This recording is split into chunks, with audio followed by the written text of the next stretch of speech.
Welcome to Startup Greece Talks. And on this episode, I am welcoming the Lazaros Penteridis from ComeTogether. Lazare, I'm very happy to have you here. Welcome. Hi, Fedra, and thanks for very glad to be here. I'm very happy to have you here too. We had some connection issues, so we have said this many times with Lazaros. This is why we're very familiar with each other. Since we know each other for a long time, and I know that you started from like a long ago, so this is an initiative that started from Thessaloniki, if I'm not mistaken. I would love to know some more things about your story and your way here, how you got to this place working in a startup like this. Okay, so my background is in electrical and computer engineering, my diploma. And after that, for the last 9 years, I have been building new technology, bringing it to markets. And after 2017, I fell down the crypto rabbit hole. So I was very enthusiastic about this new technology, studying it all the time, investing on it. And then also at the same time, I was always music event goer. And I had some frustrating experiences with ticket scalping.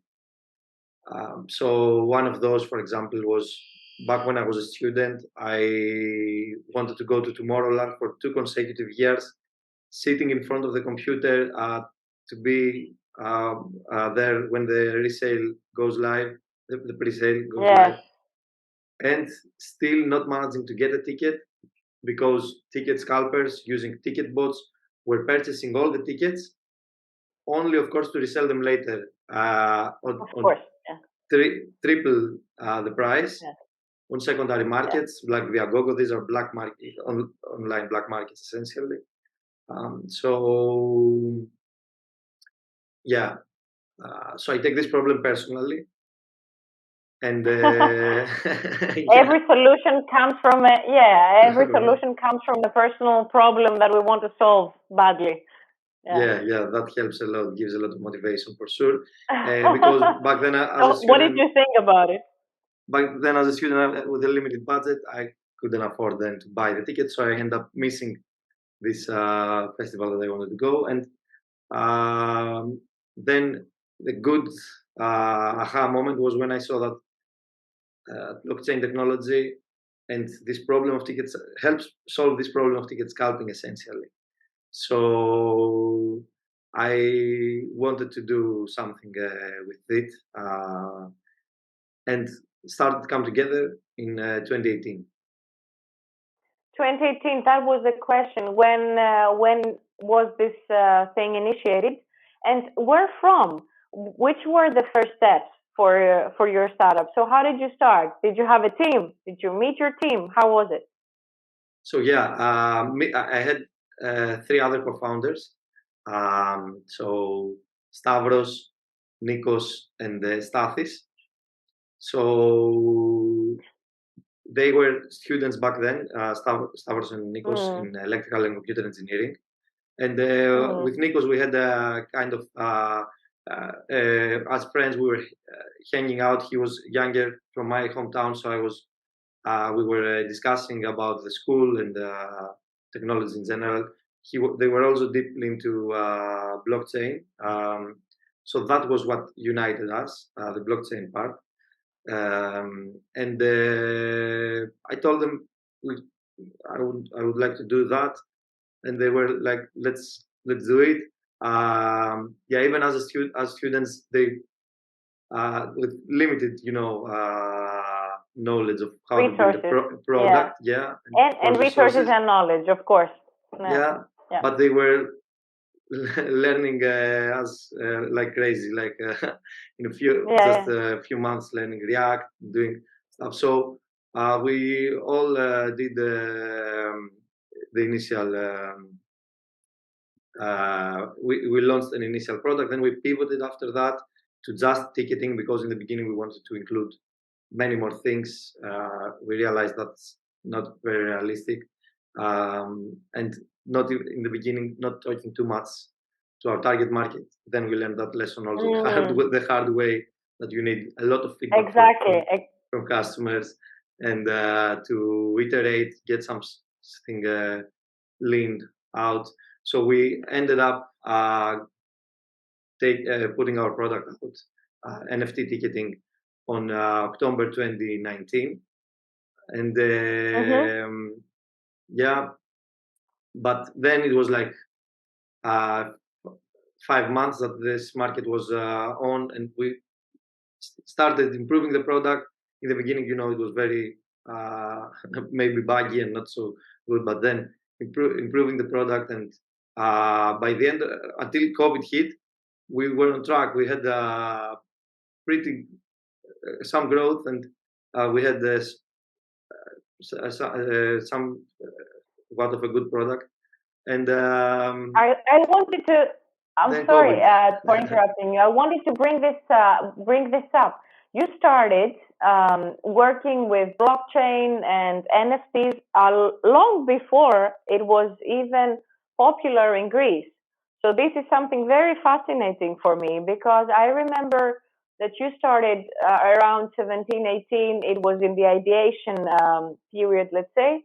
And then, even before COVID hit, and even before the whole NFTs and this realm appeared, you were into it. And I want to ask, especially here in Greece, how did people react to this new technology? Because to me, it's very, let's say, relevant to today's AI disruptive technologies.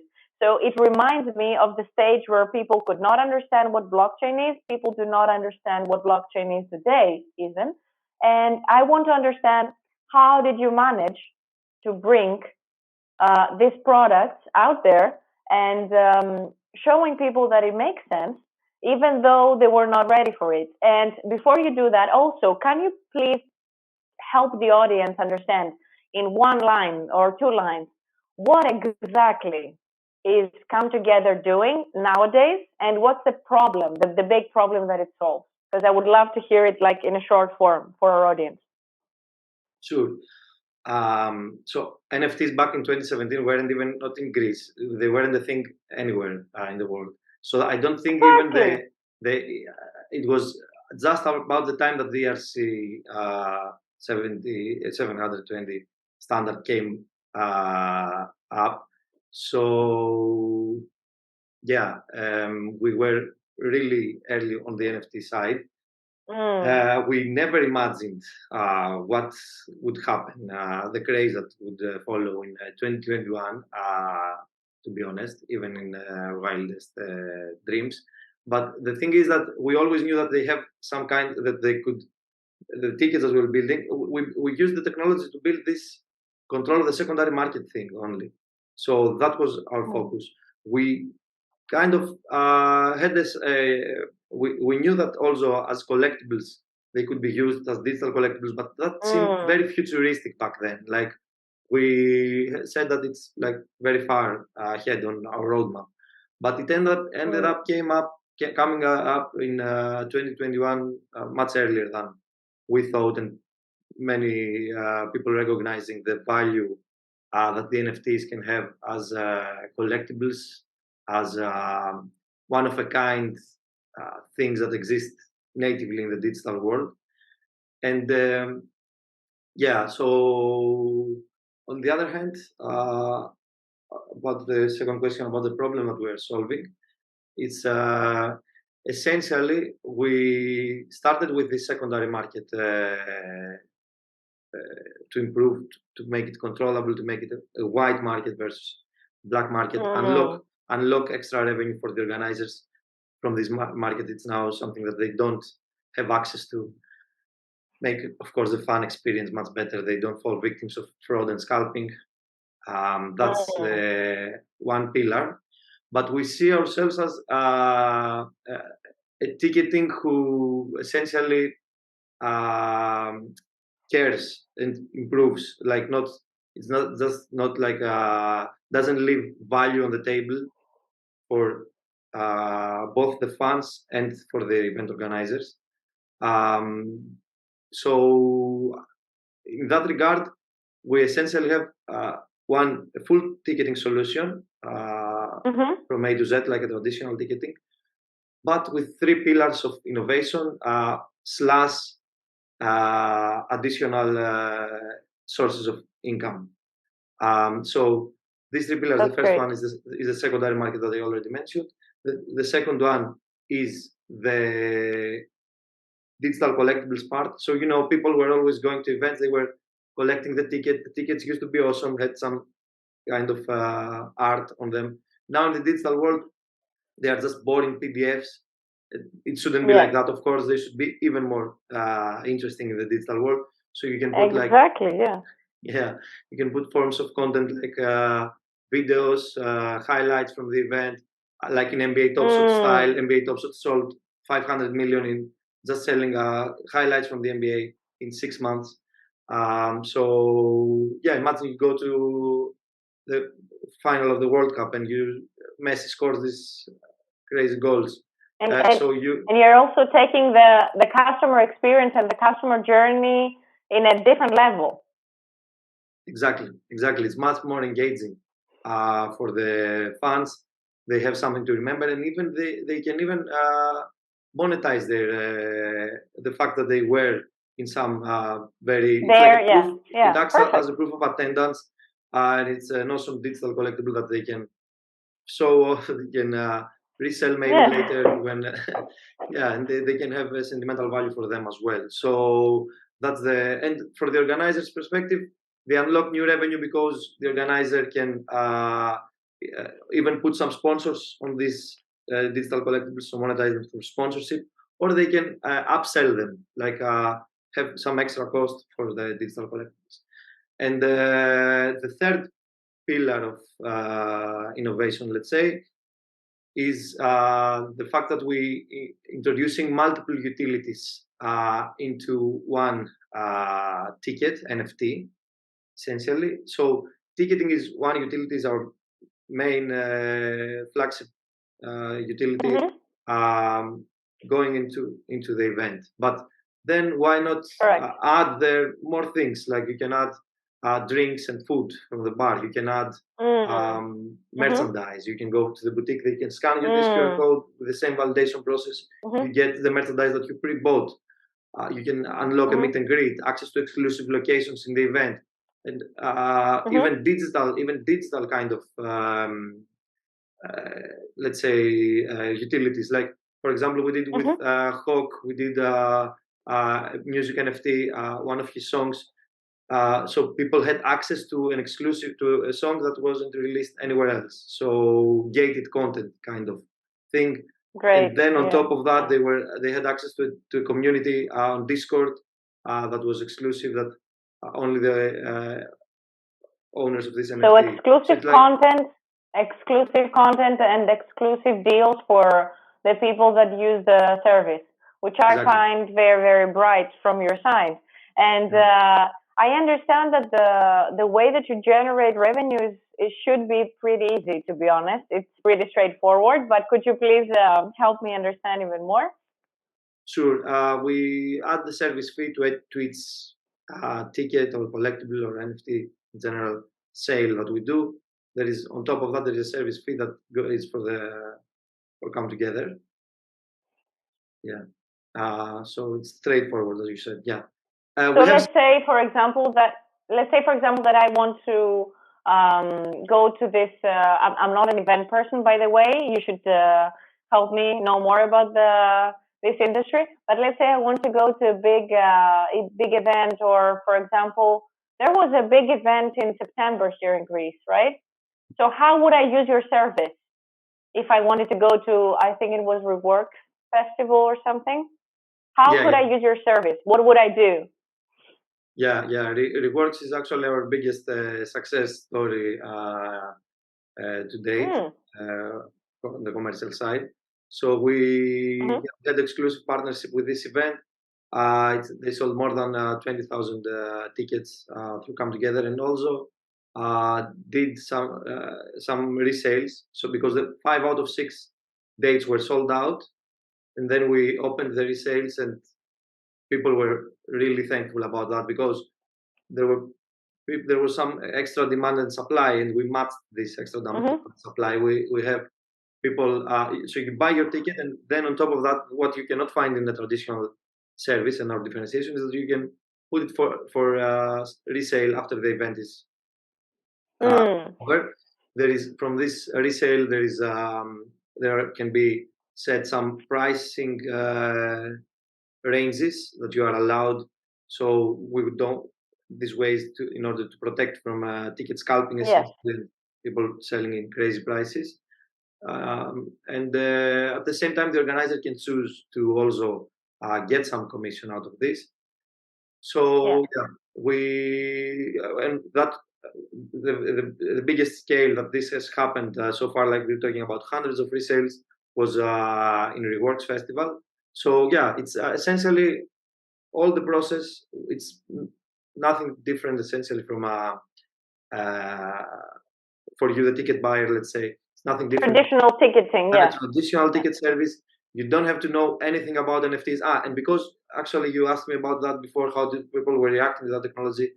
We don't speak about that technology too much, to be honest. Like most of people that are using the service don't have any idea that it relies on NFTs.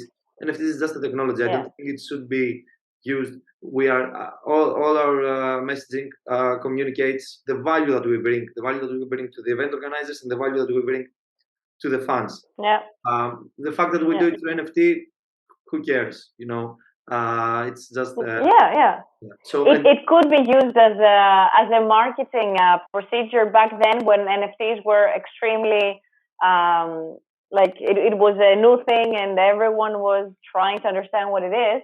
But currently, I don't think that it's necessary to talk about it. And having said that, I, for example, I'm not a person who really goes to events. It's not my thing, but it should be at some point. What is your avatar?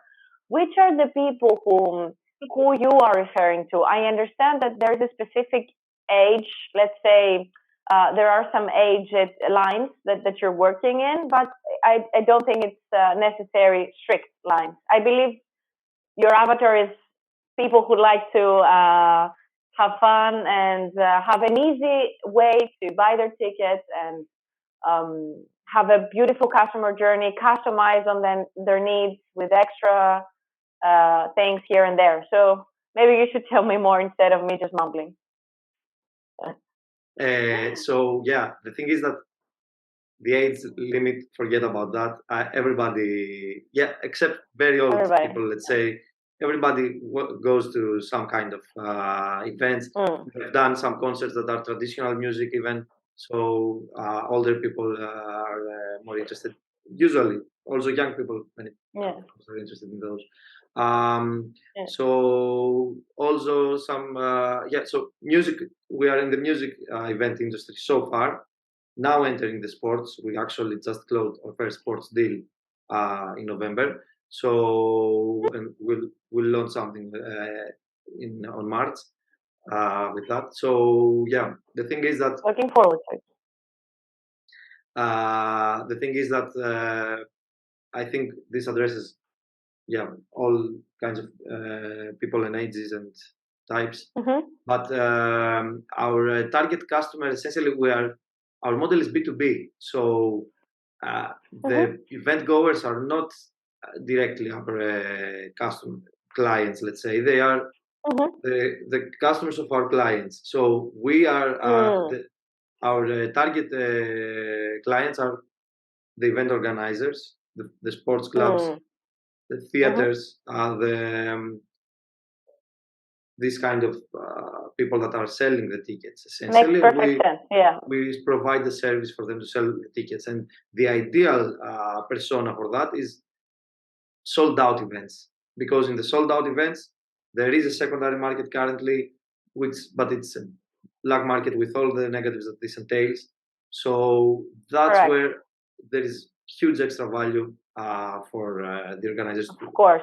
to come to our service versus using a traditional ticketing. They can even increase their revenue without doing anything, just by using our service.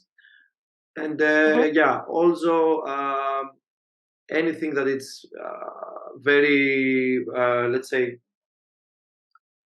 iconic moments, and so big events.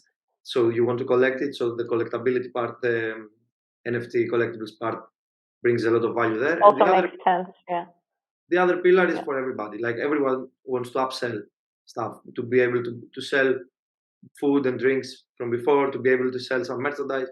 You know, upselling is easier than selling. You know, the people are there with their credit card, ready to buy a product from this person, from this provider. So you present them with similar opportunities, and it ends up increasing revenue again. Of course. And how about customer retention? From your experience, how's customer retention up until now? And based on the market and the trends, how do you feel it's going to be within the next years? So about customer retention, we're very proud about this one, actually. We have lost one customer so far, only. And I think it has to do with we provide everything that the traditional services provide. On top of that, we have this new functionality, but the even more, let's say, in the pile, let's say, is customer support. We are very focused on customer support. Even on weekends, we're there for them if they want something. Like one of the founders usually during the weekends is we have switching. We're switching. Don't remember the English word. Places. Yeah. And we're focused on that. That wins a lot. That's amazing. Yeah. I understand that the entertainment industry and the music industry, and now that you're diving into the sport industry, are huge markets. I mean, they will never stop growing. They will never lose their fans, and they will always be in a mode of, let's say, scalability and ways to make people even happier with the experience. So, do you have any numbers, any estimations about the market size, or something that you want to tell me about? How is your product and service positioned in this market, number-wise, size-wise? Sure. The ticketing market global is around 80 billion, and very surprising statistic there is that the secondary market is 15 billion according to Forbes. It was in 2019 at least, which is a huge pie that the organizers don't participate in. Take a share of. Exactly. And the whole share goes to some people that just don't add any value and just take one ticket and resell it in extreme price. So, so that's one thing. You're technically a gate into a huge new market that they did not have access to, if I understand correctly. Please, exactly. Help me understand if I'm not saying it correctly. You understood exactly. So perfectly good. Yeah, the collectibles part now. This was NFTs were around 25 billion for the last 2 years. I think 2021 and 2022. I don't know about 2023. Probably it's a bit less. But we see them coming back stronger. I think they are definitely here to stay. People, everything goes more digital. So having a way to represent value in the digital world, proof of ownership, scarcity, for one of the kind things is definitely here to stay. And so that's another market that we give access to the event organizers that they didn't have with a traditional ticketing provider. That seems very interesting, and I understand that it's also a growing market, and you're trying to find ways for them to make more revenue. So this is also making more revenue for you. And my next question in my head is, I know that you're working mostly in Greece, so I know that you started from Greece, but I also have some inside information that you are traveling a lot. So which are the locations that you're more focused on, and maybe which are the locations that you would like to move your services to? Okay. So yeah, apart from Greece, we are in a few other markets. UK is one of them. We have recurring customers in UK, and we have done some events in Spain and also one in Australia, country music festival. Ooh, Yeah, that's a new one. when was that? When So was you will it? see it when I will travel there on the Instagram story. No. Uh, Okay. I'm gonna be waiting for that. I'm gonna be waiting for that. Me, I'm also Perfect. Okay. waiting, can't So wait you're for that. going internationally. You're providing a service, a product that is going internationally, and I understand that your plans are to keep on growing and get out of the European, let's say, borders. Absolutely. Yeah, you have to look globally as a startup. And yeah, we so far most of this traction is incoming. So we are not actively going after another market. We just have some marketing material out there, and people Mhm. find us. We have some warm introductions to this through business development partners and so on. But we are planning on 2014 to actively go after a new market.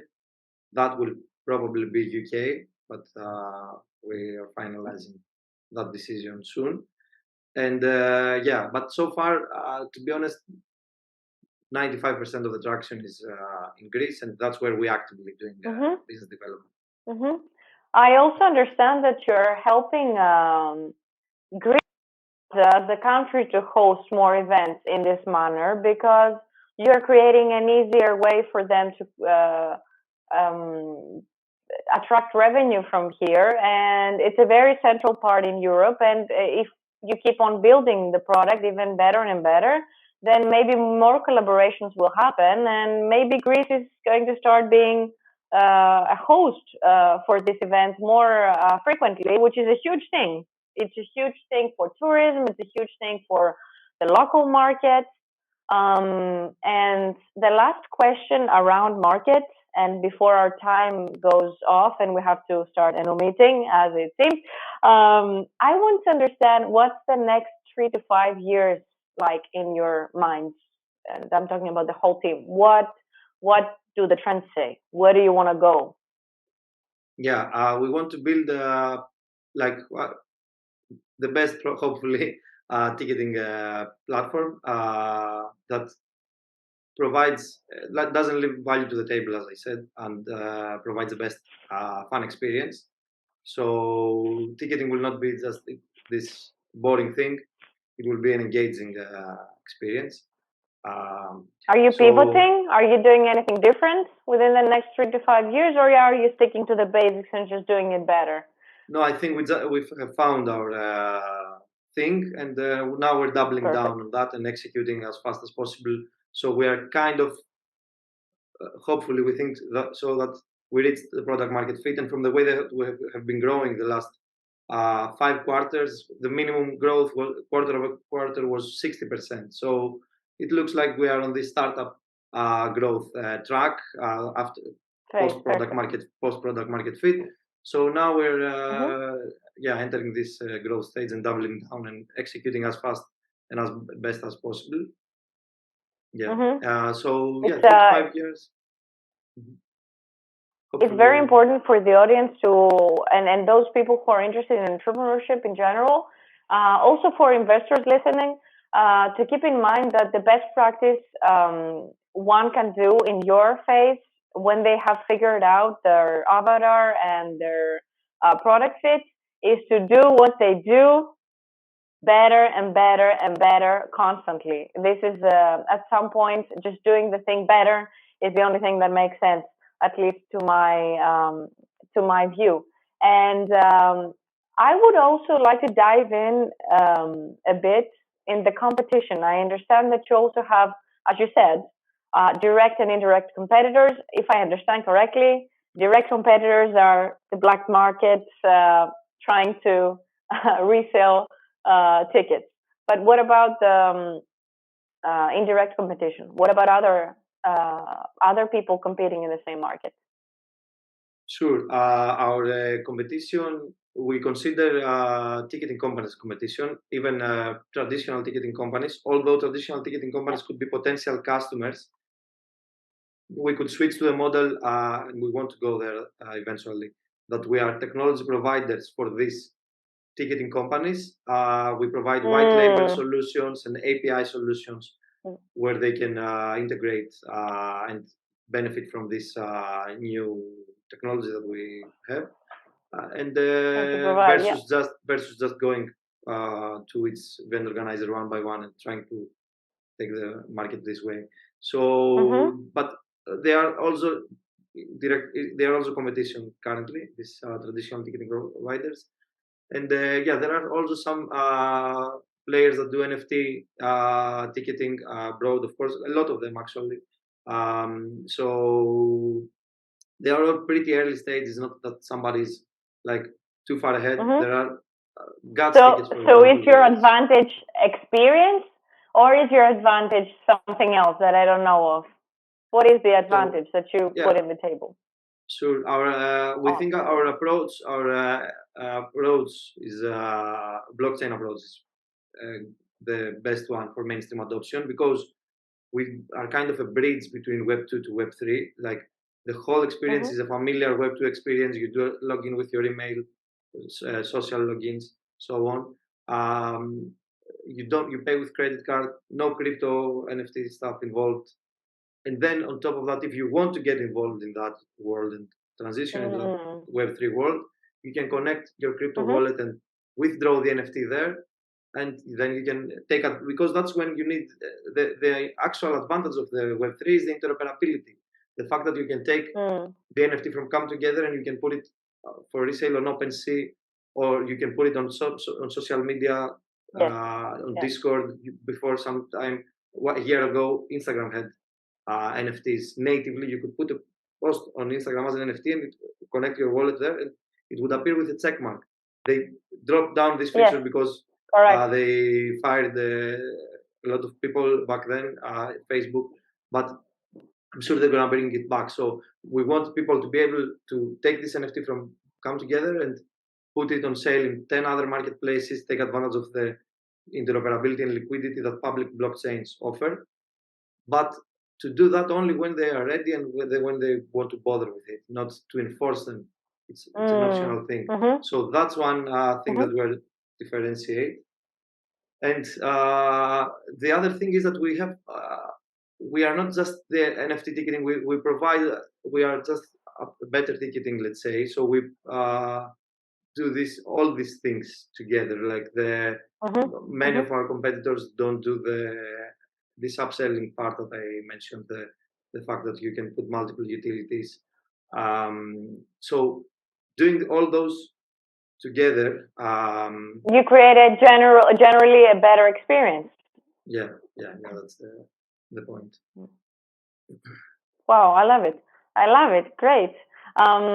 So I would like to get a little bit more, let's say, deeper to the finance thing.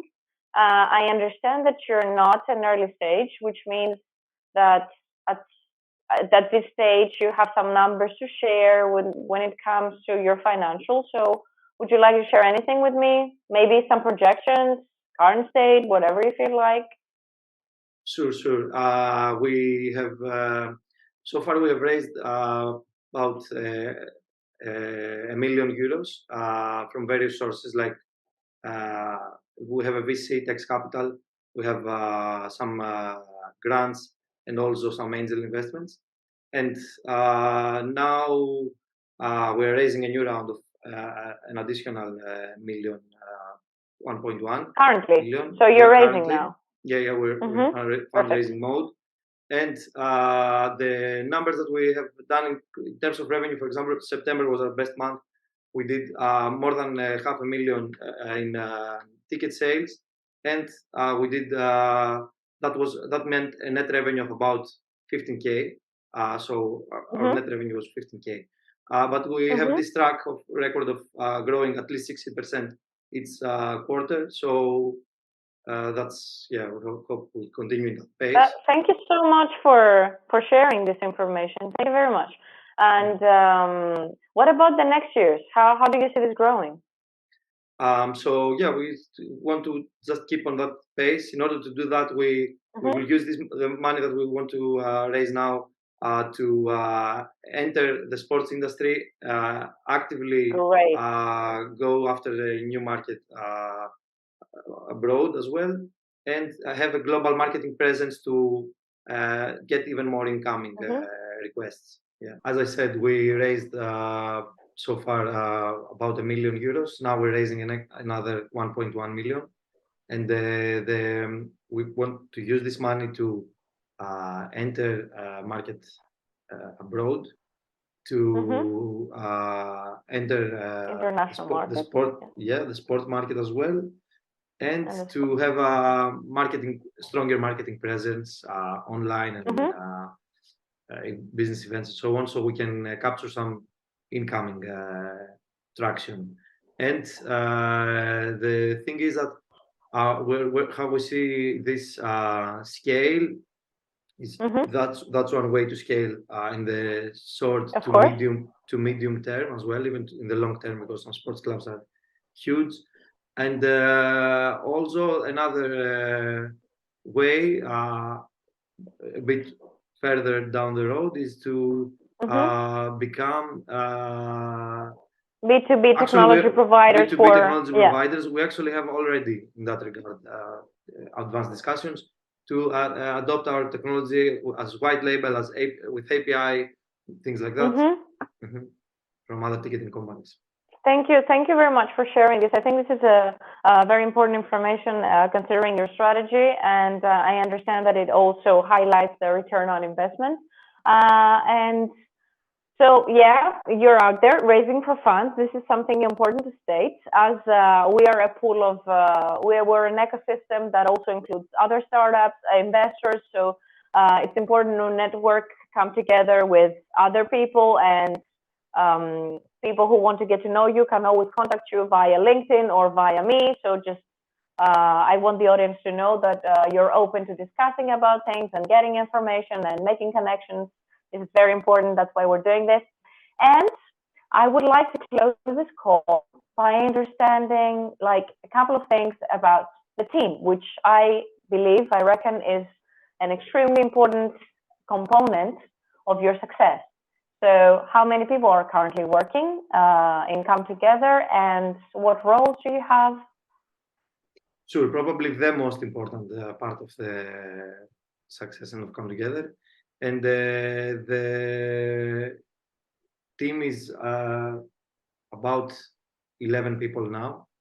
So some of them are part-time, around 8 of them, and then there's some full-time, I mean, and then there's some part-time and internship, so on. So in total, we are 11 people.